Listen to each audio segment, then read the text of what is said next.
Avec son sourire en coin emblématique et son charme naturel, Jean Dujardin est devenu un symbole de l'élégance française à l'écran. De The Artist à OSS 117, il a conquis les cœurs sans avoir besoin de beaucoup de mots. Mais derrière ce sourire soigné, se cachait un homme façonné par le silence, la solitude et la lutte.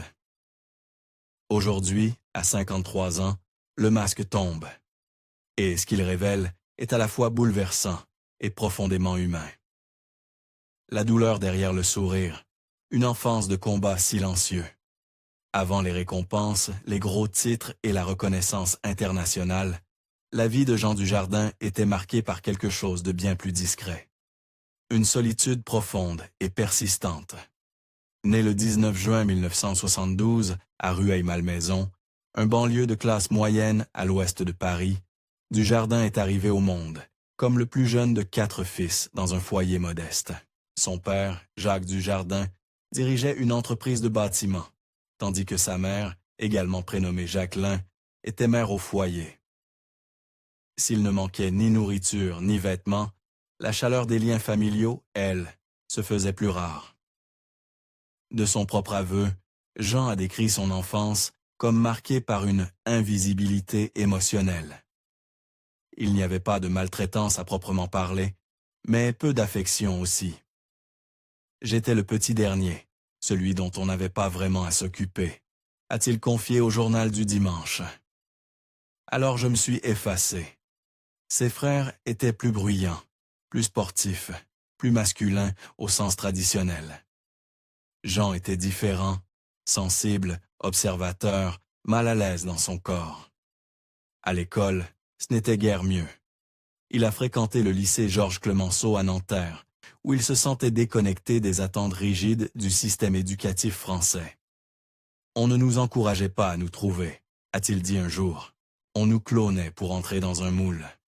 Les professeurs valorisaient la conformité. La créativité était perçue comme une forme d'insubordination. Pour un garçon à l'imagination débordante et à la voix discrète, ce système était étouffant. Il peinait à s'impliquer dans les cours, accumuler du retard et se sentait de plus en plus exclu, aussi bien par ses camarades que par les adultes. J'en dira plus tard que c'est à l'adolescence qu'il a commencé à observer les gens presque de façon clinique, à les regarder, les imiter, décoder leurs expressions et leurs postures. Peut-être que je suis devenu acteur parce que c'était le seul moyen d'être vu sans être moi-même, a-t-il admis. Son envie de faire rire ne venait pas d'un goût naturel pour la scène. Elle naissait d'un besoin désespéré de connexion. Pourtant, même dans ce vide affectif, quelque chose a commencé à naître. Dans le secret de sa chambre, Jean trouvait refuge dans l'humour. Il enregistrait des sketchs télévisés, les étudiait pendant des heures, puis tentait de les rejouer devant son miroir. Il se mettait à écrire ses propres sketchs, construisait des dialogues entre des personnages imaginaires, inventait des mondes dans lesquels il avait sa place. J'écrivais beaucoup, disait-il. Mon imagination est devenue ma seconde famille. Ce n'était pas de simples jeux d'enfants, c'était des bouées de sauvetage. À la fin de son adolescence, Dujardin avait développé un goût pour l'imitation et la satire. Après avoir effectué son service militaire, obligatoire à l'époque pour les jeunes hommes français, il travaillait brièvement dans l'entreprise de son père. Mais il était évident qu'il n'était pas à sa place sur les chantiers. Encouragé par des amis, il commença à jouer ses sketchs dans des cafés et petits clubs parisiens, souvent pour une poignée d'euros ou gratuitement. Ce qui avait commencé comme un mécanisme de survie émotionnelle devint peu à peu une vocation. Avec du recul, il reconnaît que la douleur de ses premières années est devenue une ressource inattendue. « Je suis attiré par les hommes du brisé », a-t-il déclaré à propos de ses rôles favoris. Pas parce que je veux les réparer, mais parce que je les comprends. Les personnages qui l'incarnent, détachés, silencieusement meurtris, parfois absurdes, sont en grande partie les reflets de l'enfant resté dans l'ombre, espérant qu'on le voie. Bien que Dujardin parle rarement de son enfance en détail, le fil émotionnel reste présent dans son œuvre. Qu'il joue le loufoque Brise de Nice ou le tourmenté Georges Valentin dans The Artist, il apporte une vulnérabilité qui semble vécue. C'est la douleur de quelqu'un qui a un jour écrit de l'humour seul dans une pièce noire. Non pour être applaudi, mais parce que c'était la seule façon de se sentir vivant, se réinventer à l'écran et dans la vie. Le parcours de Jean Dujardin, de sexe symbole national à légende du cinéma international, est une histoire de réinvention, de prise de risque et d'une remarquable polyvalence. Né dans un milieu modeste, il s'impose à la fin des années 1990 dans la culture populaire française grâce à la série télévisée Un gars, une fille. Cette sitcom quotidienne, dans laquelle il partageait l'affiche avec Alexandra Lamy, devient un phénomène. Elle raconte le quotidien d'un couple excentrique et amoureux. Et l'alchimie à l'écran n'était pas que fiction. La série propulse les deux acteurs au rang de stars et marque le début d'une romance très médiatisée, qui fait d'eux le couple préféré des Français. Mais Dujardin, éternel, insatisfait, ne se contente pas de jouer le voisin charmant. Il veut plus que les rires d'un public de sitcom, il veut se dépasser. Après l'arrêt de la série, il prend des risques créatifs. En 2005, il joue dans Brise de Nice, une comédie déjantée parodiant la culture surfeur. Malgré les critiques, le film est un succès au box-office, confirmant son pouvoir d'attraction. Une suite sortira 10 ans plus tard. Mais le vrai tournant survient avec sa collaboration avec Michel Hazanavicius, d'abord dans OSS 117.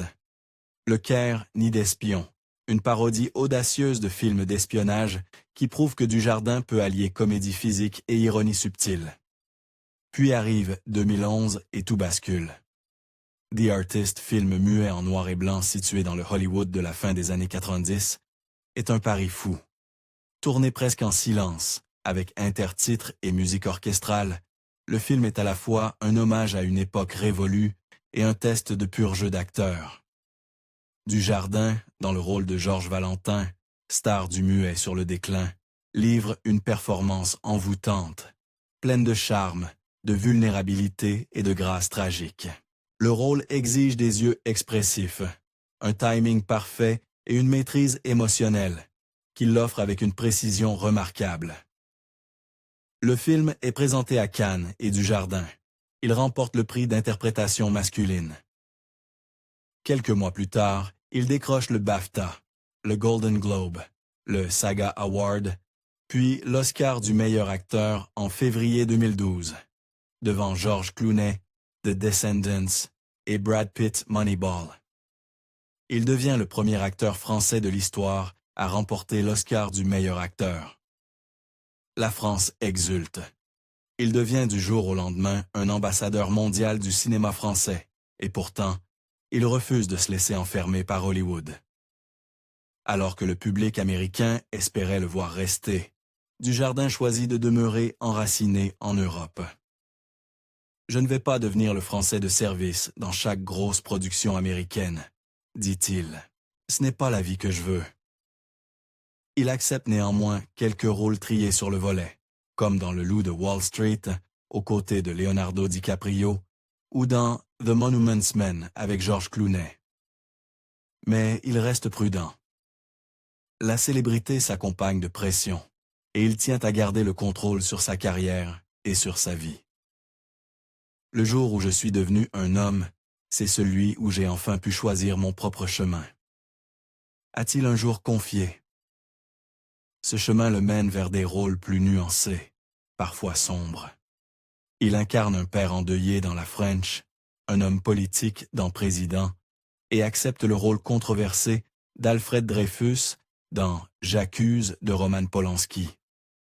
Le film provoque une vive polémique en raison du passé judiciaire du réalisateur et Dujardin se retrouve en pleine tourmente. Le ministre de la Culture, Frank Richter, critique publiquement le projet avant même sa sortie. Dujardin, excédé, rappelle que « J'accuse » est avant tout un article célèbre d'Émile Zola. et non une caution donnée au réalisateur. Malgré la controverse, J'accuse est salué par la critique et reçoit le grand prix du jury à la Mostra de Venise. Mais pour Dujardin, le prix à payer est réel. Des rumeurs de déclin circulent. Il confie à des proches qu'il traverse des événements tragiques et laisse entendre que sa place dans la lumière pourrait s'éteindre. Il est blessé par les critiques du milieu et par la sensation d'abandon, notamment, dit-on, une pique à peine voilée de son ex-femme Alexandra Lamy. Pourtant, Dujardin persévère. En 2025, il fait de nouveau les gros titres avec Zorro, une réinterprétation en français du héros masqué sur Paramount+. Endosser un tel rôle iconique est un défi. À 52 ans, j'ai encore un peu d'essence dans le réservoir, dit-il, en riant mais non sans fatigue. Le projet exige de lui autant d'instinct comique que de profondeur dramatique, un équilibre qui l'affine depuis des décennies. Son héritage est désormais celui d'un artiste insoumis. Jamais satisfait d'être catalogué, jamais totalement séduit par les sirènes d'Hollywood, Jean Dujardin a choisi la voie la plus difficile, celle de la réinvention, de l'intégrité et de l'examen de soi constant. Chaque rôle qu'il endosse semble porter un peu du garçon qui s'évadait dans l'imaginaire pour se sentir moins seul. Et chaque performance, légère ou magistrale, porte le poids d'un homme qui refuse d'être autre chose que lui-même. La mort qui l'a bouleversé. Alors que les projecteurs se rallumaient sur Jean Dujardin en 2025, avec la sortie de Zorro, le moment aurait dû être une célébration, un retour triomphal sur le devant de la scène culturelle. Mais quelques jours avant la première de la série sur Paramount+, l'acteur fut frappé par un drame personnel profond qui éclipse à tout le reste. Le 5 septembre 2025, le réalisateur français Laurent Tirard, l'un des collaborateurs les plus proches de Dujardin, s'est éteint à l'âge de 57 ans. Pour Dujardin, ce n'était pas seulement la perte d'un partenaire artistique, mais celle, déchirante, d'un ami qui avait profondément influencé sa vie intérieure et sa trajectoire créative. Leur collaboration avait pris son envol grâce à 2 projets clés. Un homme à la hauteur et le retour du héros. Dans ces 2 films, Tirard offrait à Dujardin des rôles complexes qui l'obligeaient à puiser plus profondément dans son registre émotionnel, au-delà du charme désinvolte et de la finesse comique auquel le public était habitué. Grâce à la direction de Tirard, il incarna un homme rongé par ses complexes dans le premier et un soldat arrogant, devenu imposteur dans le second. Ces rôles lui permirent de tourner en dérision l'ego masculin, tout en révélant la fragilité. Une subtilité que seul un réalisateur comme Tirard pouvait faire émerger avec délicatesse. Mais leur lien allait bien au-delà du cadre. Il reposait sur une sensibilité partagée, un amour commun de l'ironie, une admiration pour la narration cinématographique à l'ancienne et une compréhension intime de la difficulté de concilier ambition artistique et vulnérabilité humaine. Les proches affirmaient que leur relation était rare dans le cinéma français, marquée par la confiance mutuelle, la liberté créative et la transparence émotionnelle. Ils pouvaient se confronter sans se blesser, même au cœur des tensions inhérentes à la création. Lorsque Tirard tomba gravement malade au début des années 2010, il confia son combat à un cercle restreint. Diagnostiqué avec une maladie sévère nécessitant une greffe de moelle osseuse en 2012, les complications furent dévastatrices. La greffe déclencha une maladie du greffon contre l'autre, un mal cruel où les cellules immunitaires du donneur attaquent les tissus du receveur. Elle ravagit le corps de Tirard, touchant sa peau, ses poumons, son foie et ses intestins. Les souffrances furent atroces, prolongées, rendues encore plus dures par le silence qu'il conserva en public. Mais Dujardin savait. Il avait vu son ami traverser années de traitement et rechute, restant en retrait, présent en silence. Lorsque la fin arriva, Dujardin réagit avec une sobriété douloureuse. Sur Instagram, il publia un portrait noir et blanc de Tirard, accompagné d'un message à la fois tendre et définitif. On s'est dit des mots et des beaux moments. Adieu Laurent. Cette phrase nue, sans pathos, résonna plus fort que n'importe quel hommage grandiloquent. Derrière ces quelques mots se cachait un océan de chagrin, une amitié faite de rires, de créations, de risques artistiques et finalement de pertes. Le monde du cinéma français fut secoué. Des figures publiques comme Paul Belmondo, Gilles Lelouch, Éric Toledano, Olivier Nakache, Elsa Zilberstein et Émilie Dequesne exprimèrent leur tristesse. Mais pour Dujardin, le deuil fut plus intime et peut-être plus transformateur. La mort de Tirard ébranla quelque chose de fondamental en lui. Dans les interviews qui suivirent, il adopta une retenue inhabituelle. L'étincelle malicieuse dans ses yeux, si familière, laissa place à une tonalité plus grave. Il parle moins de performance et plus d'impermanence.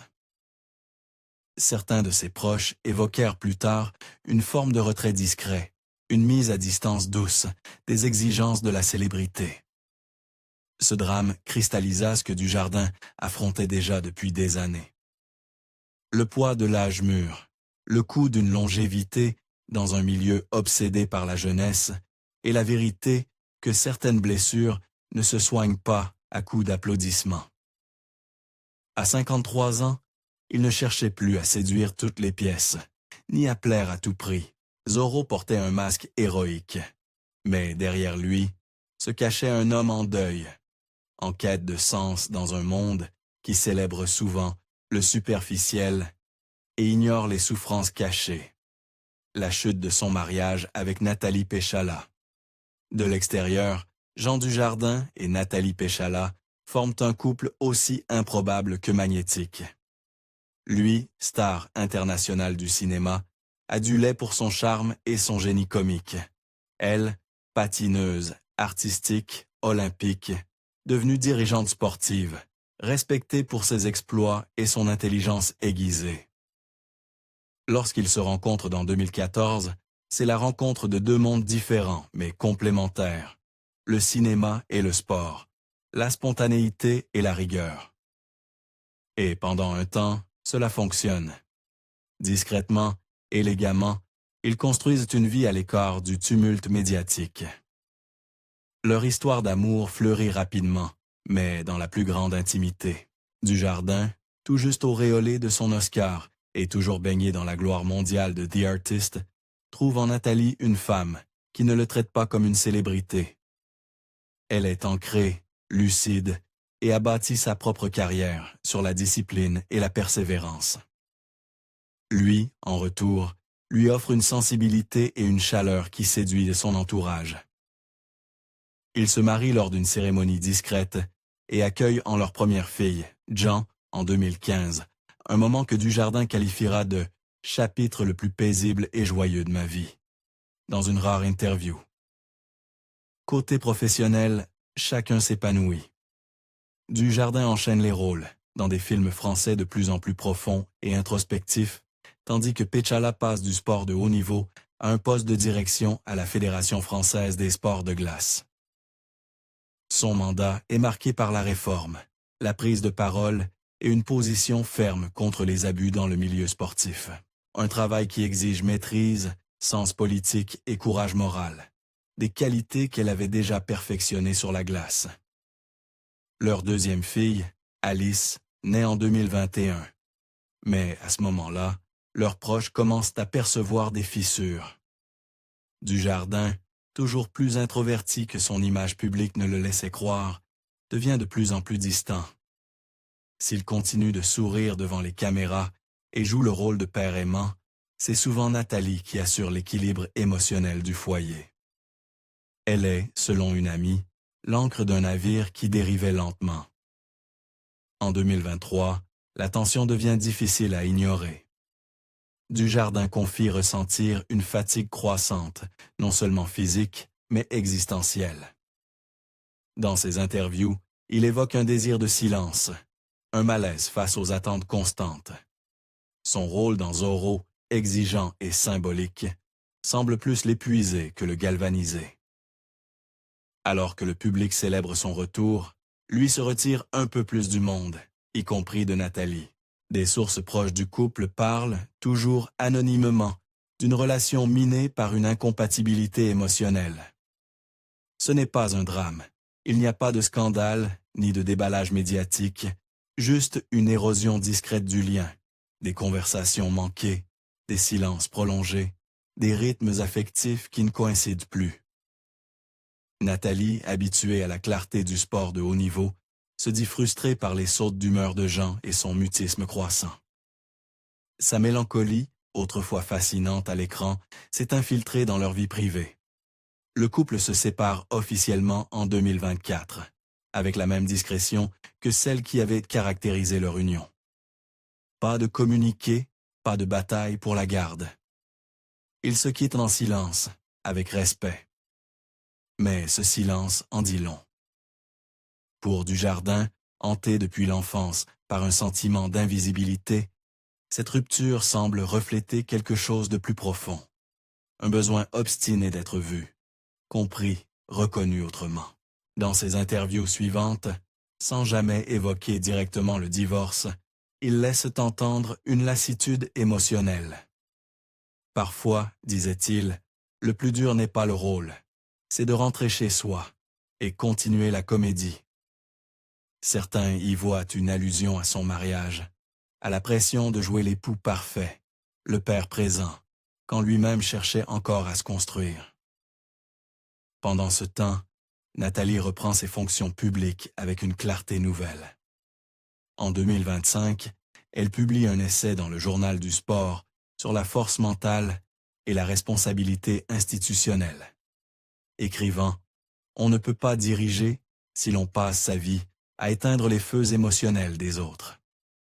Parfois, survivre, c'est s'éloigner des flammes. » Ce n'était pas une référence explicite à son mariage, mais le sous-texte était évident. Prendre la parole sur le hashtag #DlaxionMeToo. En 2025, Jean Dujardin a fait ce que peu de stars masculines françaises avaient osé. Il a témoigné devant une commission d'enquête parlementaire sur les violences sexuelles dans l'industrie du cinéma français. À Huit-Claude, aux côtés des acteurs Gilles Lelouch, Jean-Paul Rouve et Pio Marmailly, Dujardin a évoqué les vérités inconfortables mises en lumière par le mouvement de l'MeToo. Dans une transcription publiée plus tard par l'Assemblée nationale, Dujardin s'est montré lucide. « On ne voit pas tout, et peut-être qu'on ne veut pas voir », a-t-il admis. Il a salué le mouvement Béziers-Me2 comme un changement nécessaire, même s'il bousculait le monde qu'il avait façonné. Les comportements sexistes et les remarques maladroites disparaissent peu à peu, a-t-il ajouté. On ne dit plus ce qu'on disait il y a 10 ou 15 ans, et dans 10 ans, on ne dira plus ce qu'on dit aujourd'hui. Un contraste saisissant avec les débuts du mouvement, où de nombreux artistes français, donc Catherine Deneuve, l'avaient rejeté comme un puritanisme venu d'Amérique. Dujardin, lui, s'est placé du côté de la responsabilité, discrètement, avec respect mais sans reculer. Il savait que le monde changeait et que les légendes du cinéma français, comme Gérard Depardieu, Roman Polanski ou Christophe Ruggia, étaient désormais entourés d'accusations trop graves pour être ignorées.